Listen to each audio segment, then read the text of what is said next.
नेहा को एक अजनबी नंबर से रोज रात 2 बजे कॉल आता था। कोई बोलता नहीं था, बस सांसों की आवाज आती थी।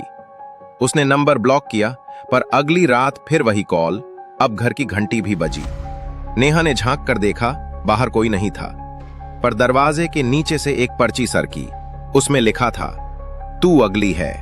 नेहा डरकर पुलिस के पास गई। पुलिस ने सीसीटीवी देखा, बाहर कोई नहीं था, लेकिन नेहा खुद ही वो पर्ची रखती दिखी।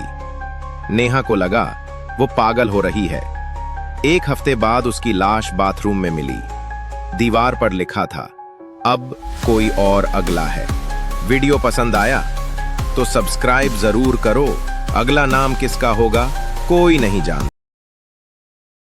आरव को एक पुराना दर्पण मिला जो उसकी दादी के घर में बंद अलमारी में रखा था। दादी ने हमेशा कहा था, इस आईने को मत देखना, इसमें सच्चाई नहीं दिखती। पर एक रात आरव ने जिज्ञासावश उस आईने में झांक लिया। आईने में वही कमरा दिखा, पर खुद की जगह उसे कोई और दिखा जो मुस्कुरा रहा था। धीरे धीरे वह शक्ल आरव जैसी बनने लगी। अगली सुबह आरव का व्यवहार बदल गया। वो शांत और ठंडा हो गया। परिवार ने सोचा शायद थक गया है। 3 दिन बाद असली आरव की लाश उसी अलमारी से मिली, आईने में बंद।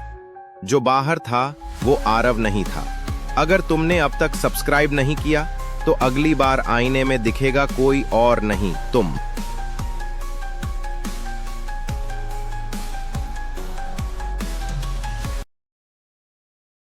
विवेक देर रात लाइब्रेरी में पढ़ रहा था।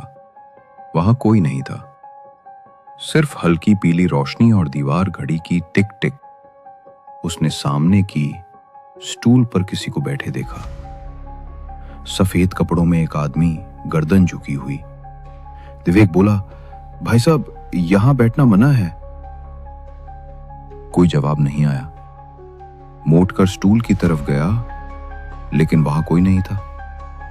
पीछे मुड़ा, अब वो आदमी उसकी कुर्सी पर बैठा था।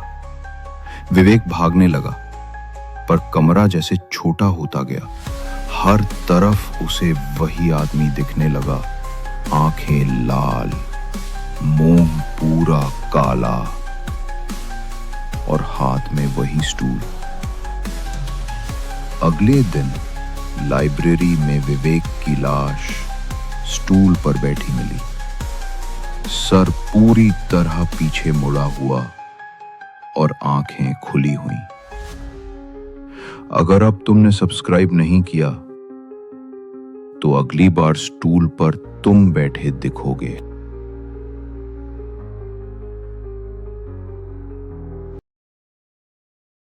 अनुज को बचपन से एक डर लगता था, काले कमरे से। उसे लगता था वहां कोई है। बड़े होकर उसने वही पुराना घर खरीदा जहां उसका बचपन बीता था। सब कुछ ठीक था, पर एक कमरा हमेशा बंद रहता था, काला कमरा। एक दिन किसी ने अंदर से दरवाजा खटखटाया। अनुज ने डरते हुए खोला। अंदर कुछ नहीं था, बस दीवार पर लिखा था, तू लौट आया। रात को वो सो नहीं पाया। सुबह उसकी लाश उसी कमरे में मिली। चेहरे पर डर था, जैसे कुछ बहुत डरावना देखा हो। पुलिस ने दीवार पर नया संदेश पाया। एक और डर खत्म हुआ। अगला कौन? अगर तुमने सब्सक्राइब नहीं किया तो अगली दस्तक तुम्हारे कमरे की होगी। अनवी एक साइकोलॉजिस्ट थी, जिसे एक 9 साल की लड़की मिली जो बोल नहीं सकती थी, लेकिन हमेशा एक स्केच बनाती, एक घर और एक लड़की की लाश। अनवी ने उस स्केच को गहराई से देखा और चौंक गई। वो घर बिल्कुल उसके बचपन वाले घर जैसा था। अनवी ने पुराने केस रिकॉर्ड खंगाले और पाया कि एक बच्ची की हत्या हुई थी उसी घर में 22 साल पहले। जब उसने पुलिस रिकॉर्ड देखा तो मरने वाली बच्ची का नाम अनवी था। वो घर गई और वहां उसे एक पुराना आईना मिला जिसमें कोई और खड़ा था, उसकी परछाई नहीं। अगली सुबह अनवी का कोई नामो निशान नहीं था, बस उस लड़की का नया स्केच जिसमें अब 2 लाशें थीं। सब्सक्राइब करो, नहीं तो अगली तस्वीर में तुम हो सकते हो।